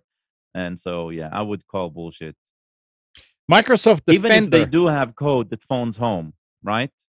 Sure, it's probably something that you can easily enable or disable, and it's like, did anybody ever read or find out what happens if you block Microsoft's IPs? Your stuff will stop working? It will. Nothing. Nothing. You won't get updates. I understand. But hold on. You're just talking about the OS side. Microsoft and Azure control so much of the internet with their services. A whole bunch of websites and apps will stop working. Yeah, but you need to separate Azure's from Microsoft, right? True. The fact that they are run by the same company doesn't mean that anything you connect in Azure's is a Microsoft. No, but if you're talking about blocking IPs, that could be tricky. I know, I understand it can be tricky, but I was just wondering what would happen. Like if you block Microsoft's update, does Bing stop working? No. I don't know. IP? Are those IPs in any way associated with part of the Bing search algorithm or the Bing search service? Separate ones. No, they'll be separate. Yeah, I mean, who knows? I don't know. No, I'm telling you, enterprise software, enterprise setups, they block whole blocks of IPs because of privacy and protection of internal IPs. Let's say top secret security research outfits and stuff. They block not only stuff from Microsoft, they block everything, and they open only what's Only needed, the ones that they need, right? yeah. And things work, and they still use Microsoft platforms. With enterprise licenses, you can practically bring in, let's say, a Windows Update server. You can bring it into your network and make sure that you find a way to download from them and transfer to that server, and that server distributes everything internally. So even Windows updates can work internally. It's all a part of licensing and control. But yeah, you do not need to be let me ask you this. You install Windows and you stay offline. Will it work? Yeah. Yeah, of course. It will tell you that in its storage. It's not a matter of, it's not a question. But right? it's not activated. So you need to keep on saying. Then you install a volume license and purchase that and put that on. You That's can right. activate via phone. You don't need to activate, right? That all of that exists. Hello? It's not. It's you're missing out on a lot, right? But it'll work. All right.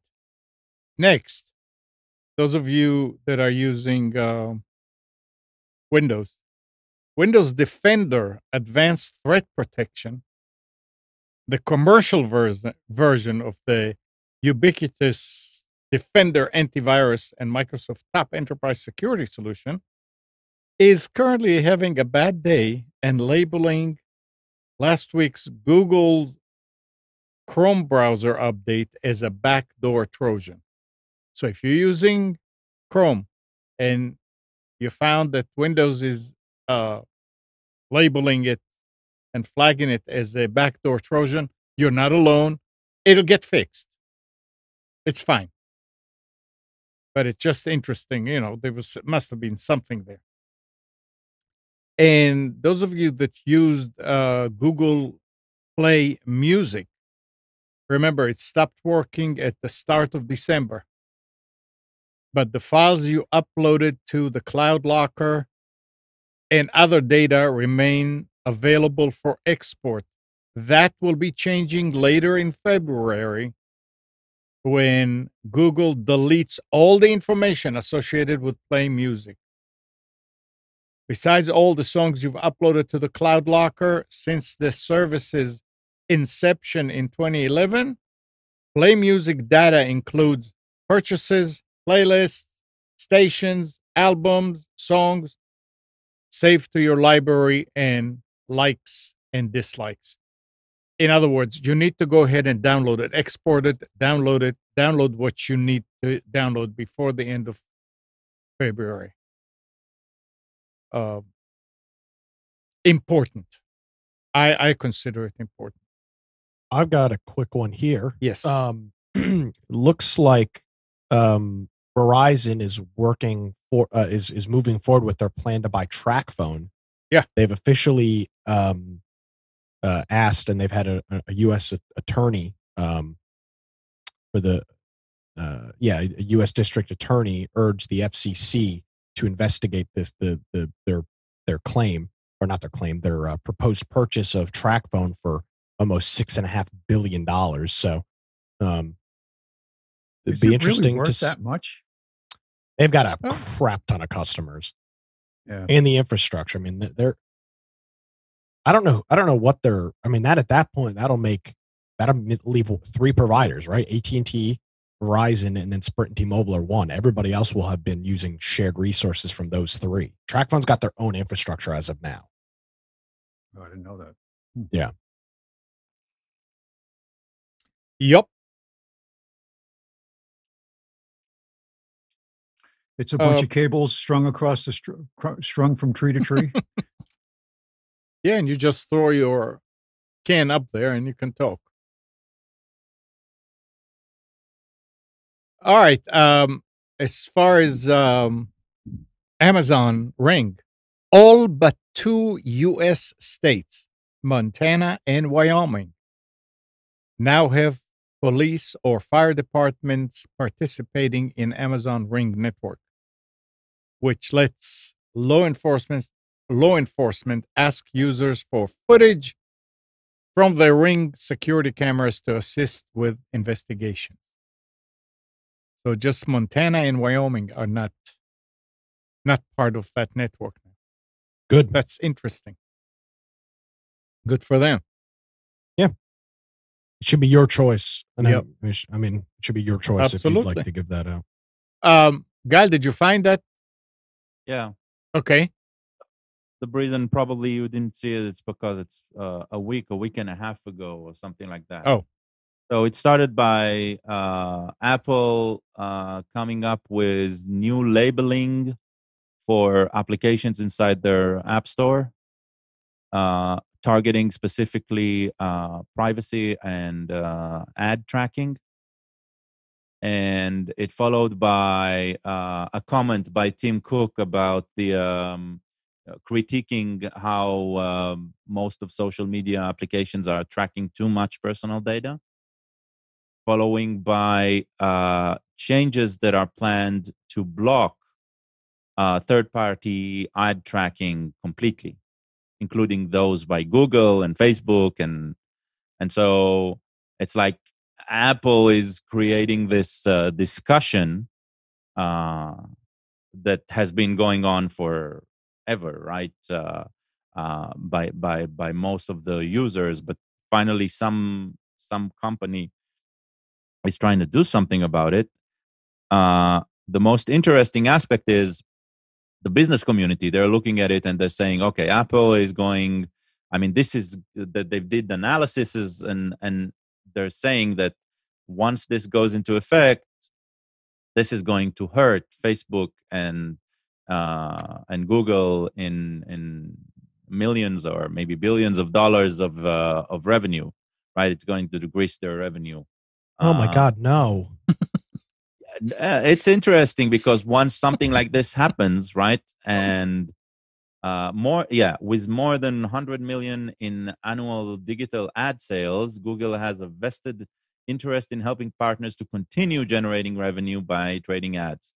So they're talking about how Apple supposedly is doing something for the first time. Nobody's talking about what type of data Apple is tracking, right? Which I find always interesting.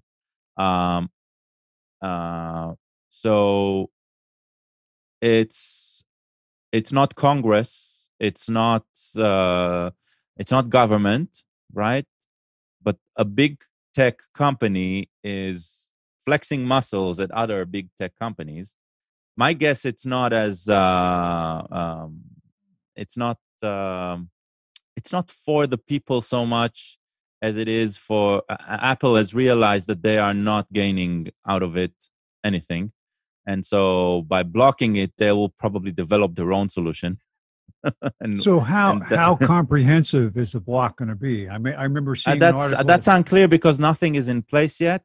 And all of the news, that's why I find it's like it's too much under the radar instead of being too in the front, right? I think it's a very important topic, and there's not all of the details are fuzzy. It's like he critiques this. They are the response is they're already looking at how to bypass that, but nobody's talking about what is this and what is that. It's like, the only thing I remember was them announcing, it's a while ago, about how they wanted to block third-party on Safari. And that was the first mainstream browser that was going to do that. And now other ones have said they're going to do it or do it now. Right, because now Google is talking the same talk, right? Yeah. So we know that Google is the one most invested in this whole ecosystem. To me, by them saying that, it just sounds, oh, we figured out how to bypass that. It's not a big deal, right? So we're going to help block it as well. So all of those who are misusing it, right, they'll wither away and die, but it's not going to hurt us. Well, wasn't there something that was revealed recently about Facebook, how their terms of service when you load the app on your phone, basically gives them free reign to look at everything on your phone. But So- that was true from day one. I mean, Nothing but it changed. only just came to light recently. No, And- I'm saying it not. There was something else. No, there was something maybe else. Something with WhatsApp. You're talking because about. the terms of changes, the terms of service were going to affect WhatsApp users as well. Right. And again, only through business association. WhatsApp has a business API where you can interface with WhatsApp and manage your communication, your corporate communication with your customers through WhatsApp. And they wanted to integrate it with the Facebook ecosystem. So a company that buys a package of corporate services from Facebook, right? They will also be interfaced with WhatsApp. And for that means they either need to change Facebook terms of service and make them more like the WhatsApp one, which WhatsApp terms of service are: your data is yours, basically. We can't see it. You have end-to-end encryption. Right. We have a copy on the server, but that's only a backup for you. And that's but it's yours. You can always control, delete, or whatever. So that's basically what I'm really paraphrasing here, right? And broad stroking. But that's where WhatsApp with its customers was most of the time, even after the Facebook purchase. However, after the Facebook purchase, all existing customers, they got one chance to opt out of sharing information with Facebook, right? So if you miss that, there's no way going back. But if you opt out, then now they were prompting users that that's what caused a huge move of people to Telegram and Signal. They were prompting in the WhatsApp app that users will need to opt in by February 8th. I think that's they dropped the date completely. They said they will announce the change later. And so sometime in May. I think, they might have said May, or they said that they'll send an update on May or something like that. But since then they started trying to win people's heart and educate about the planned changes and telling them, look, it's not that bad. It's just this and this section, blah, blah, blah, blah, blah, blah. Basically, the internet is in a state that the user base of the internet is in a state these days where they're pretty fed up of being completely owned by these companies. And the discussion is good. Seems like Apple is trying to make a quick buck by telling people, I'm going to protect you, which is, frankly, I mean, it's a nice change of pace, seeing at least one company claiming to do something. But that's what I want to stress. It all seems so superficial to me, right? That it also just be not, an attempt at cover. Exactly. They can just say, "Hey, we're doing something. No worries. Nothing to see here. Move on." Yeah, exactly. That's the feeling I get out of it. So it's great that this is on the table, but it's not. Let's not have Tim Cook and Google and Facebook carry on this conversation. Right? This conversation still needs to happen. This should maybe prompt regulators, right? If a big company is willing, right, to do something, then maybe regulators should understand that it's at least possible to do something, and maybe we can force their hand in making things transparent, really transparent and controllable, not only transparent, like get the control back to us.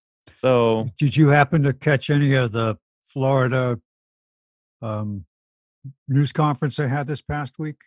no. On What yeah, was look it at about? look at the Rick DeSantis, his Secretary of State, and a few other people from the state of Florida announced their new legislation that they're introducing on protecting people's privacy. With the first state to come forward and actually try to put a program in place, and they have other states who are interested in joining with Florida to put this legislation forward. I don't know what it's going to mean, but Yeah, it's they're making a big play.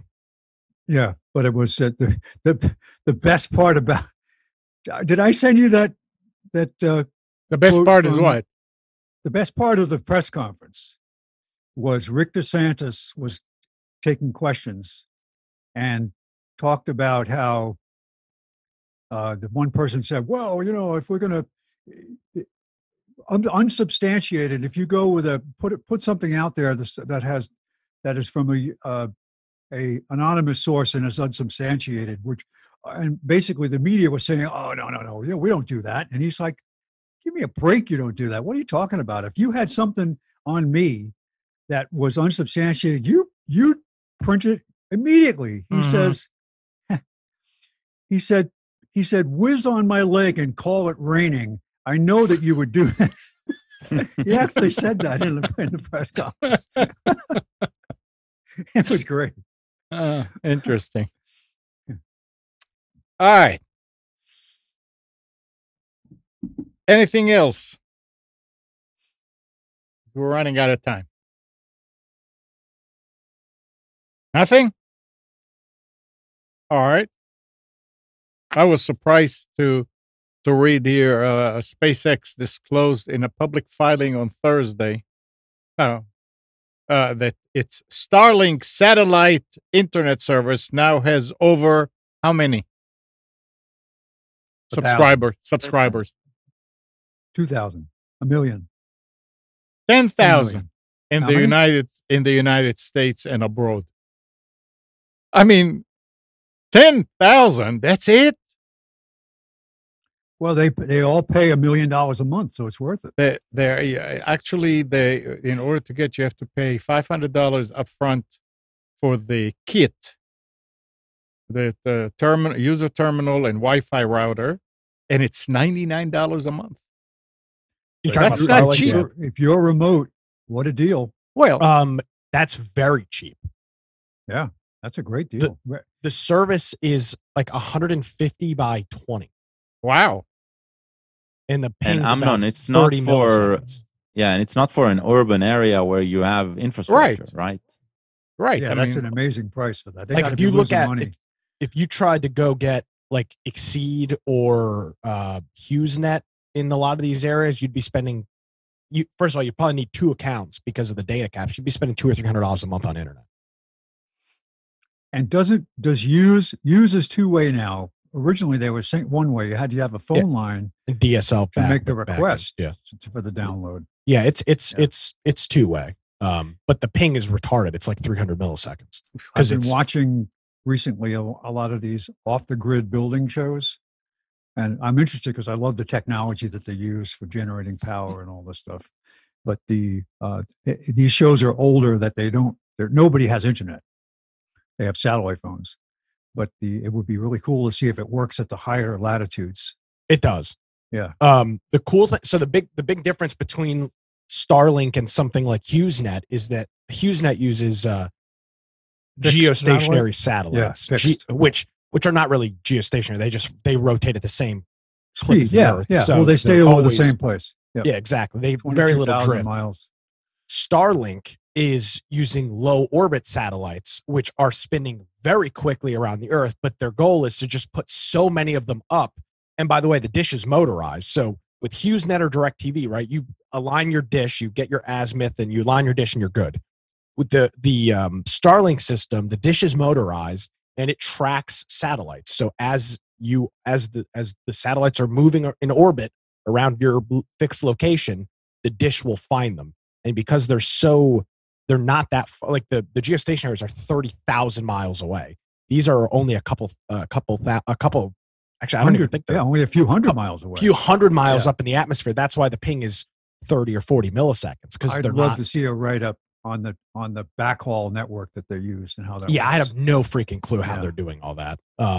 But it's very neat. I've got a couple friends that are that have Subscribing? applied for it. None of them. Oh. They've all applied. Like I've got a guy that lives right outside the triangle, and his only option for internet is CenturyLink DSL. So he's applied for it. But I've watched a couple YouTube videos. It looks fascinating. When you go up in All right. Alaska, and I haven't seen satellite dishes north of Fairbanks, which is about 130 miles south of the Arctic Circle. But all the satellite dishes are literally pointed at the horizon. Yeah. Because you're so far up. Well, but the thing with Skylink or Starlink rather is that there's going to be they're putting the satellites up all over the place. Oh, right. I realize that they're So they're going to just flood the entire low orbit space with these satellites. So it really won't matter where you are because they're 340 miles. Yeah, that's pretty That's high the orbit. for a Earth. That's considered a high Earth orbiting. Like 550 kilometers. a typical. I think the space station is like at 200 miles, something like that. So yeah, it's crazy cool. It's a very cool concept. I don't know what this will be the true revolutionary thing for internet. Because the cell phone providers have dropped the ball. They could have owned this. Verizon, AT&T, and T-Mobile and Sprint could have owned this market, but they're too cheap and too greedy to have owned it. So Elon Musk is going to take over this space. This would be simple to do with cell phones. They're just such jackasses when it comes to their pricing. I don't think they could have owned this. Oh, they could have, absolutely. They could have invested in it anyway. No. I'm not talking about the infrastructure. I'm talking about if they would have made home internet affordable on 4G and 5G, they could have owned this market, but they didn't. Look, they you're could have owned this market. You're comparing two different types of infrastructure. And no, not at all. Elon Musk, the amount of money that he's pouring into it, right, is ridiculous compared to what these companies are doing on the ground. But the logistics complexities are you cannot brush them off, right?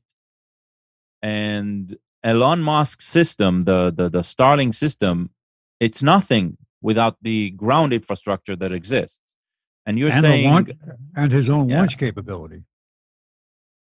His launch capabilities put aside, he is also renting those launch capabilities. So somebody else can definitely make use of that. It's not like, but I'm talking about dishing the ground-based infrastructure. It doesn't matter. It's cellular, while being wireless, it's ground-based infrastructure. Yeah, right? but any way you look at it, what he does and what he did is great. Yeah, but he did it the right way.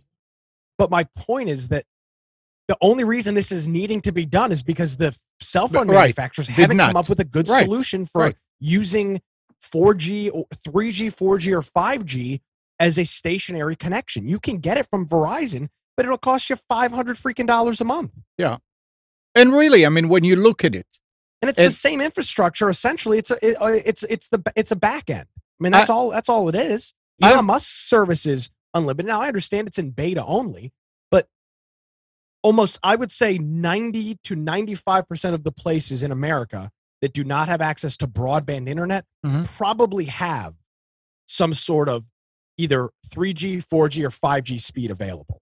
And that's what I'm saying. The cell phone companies have dropped the ball. They could have owned this market, and now they're going to lose out to Elon Musk. And Verizon charges you a premium just to get on the 5G network. Do you know we have a customer that needed to put up a little 5G modem for a cell phone camera? Excuse me. It's a bank. They have an ATM system that's in the middle of nowhere. They didn't want to run coax to it, so we got a hotspot and a Cradlepoint router.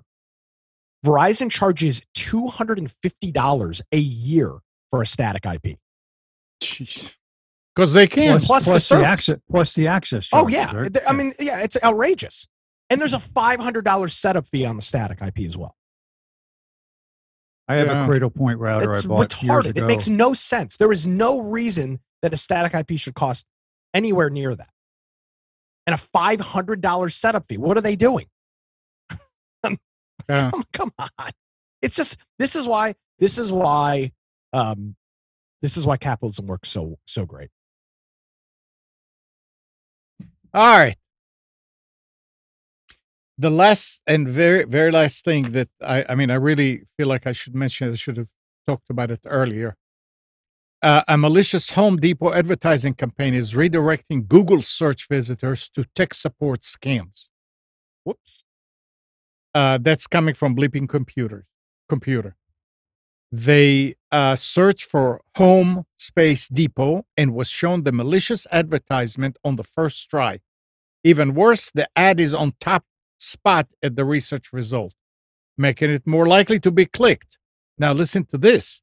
The ad clearly states it's for www.homedepot.com, and hovering over it shows the site's legitimate destination URL. However, when visitors click on the ad, they will be redirected through various ad services until eventually they're redirected to a tech support scam.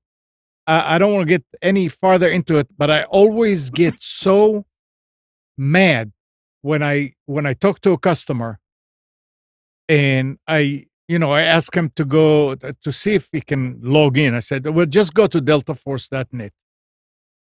And he said, okay, there's a few deltaforce.net. Which one should I click on? I said, I did not ask you to go to Google and type it. If you know the address, type it in the address bar. Type deltaforce.net. Oh, I didn't know. I always type it in Google and I clicked on it. Yep. That's what the same thing. A lot of people do that. And the way that I explain to people is when you need to find the phone number of grandma because you don't have it, or if you have the phone number, you don't call the information and ask for this number who is associated with, or if you want to get it, you ask the operator, what's the telephone number of my grandma? You know it already. And in most cases, all these places have their own domain names. It is so bad. I mean, I really don't understand. Yeah, they can block conservatives. They can block anything they want to. If you do the wrong video, like Nick was saying, I hope you don't get a strike against you. They do all that stuff, but they cannot stop a scammer from doing something like this. And even after a while, I mean, this is not something that was only up for 5 minutes. It's been up for a while.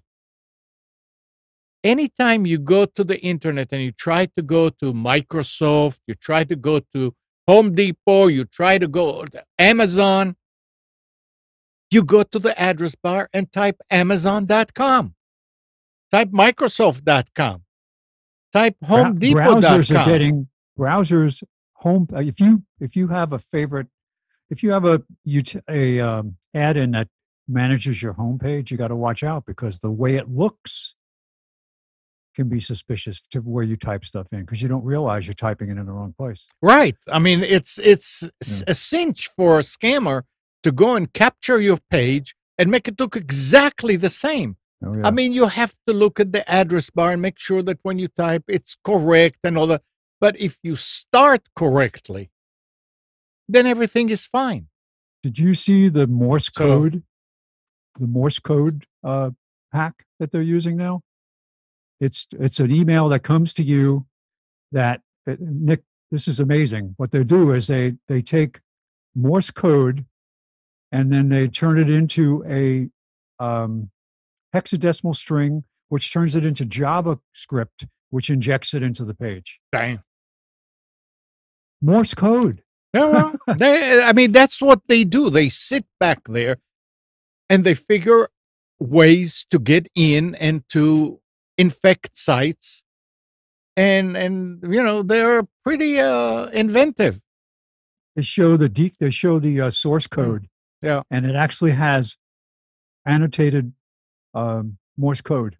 Oh, well. In it, like the actual symbols. You just need to know how to protect yourself as much as you can.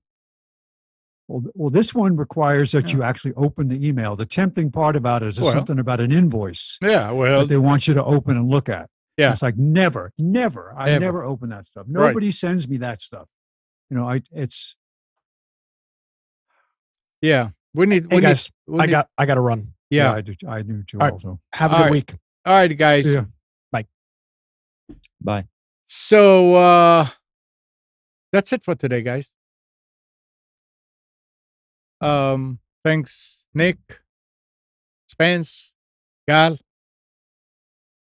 and good morning, Kathy, Hannah, Nabil, Mac, Norm, Katie, and Dana, Dina, Arlette, and Micha, Eleanor. Thanks, everybody, for tuning to Computers 2K Now. We hope you enjoyed and maybe learned something from our time together. Remember to practice safe computing. Back up your hard drive and update your virus scanner. We'll be back here next Sunday at 9, but you can always reach us at computers2know.com. Tonight at 7, Nick is doing his Against the Norm show at atnshow.com. And if you're in Wilmington, you can listen to it on the Big Talker 106.7.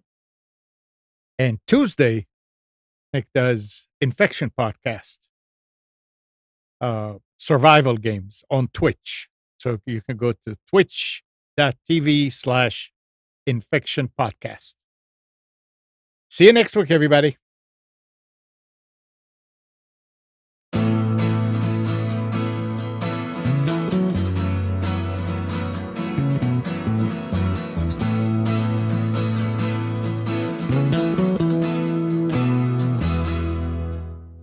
You are tuned to the Nissan Communications Network. If you tuned in too late, you can always watch each program in its entirety or download an MP3 audio file of it in the archives section at nissancommunications.com. Don't forget to subscribe to our YouTube channel, follow us on Twitter, and like us on Facebook.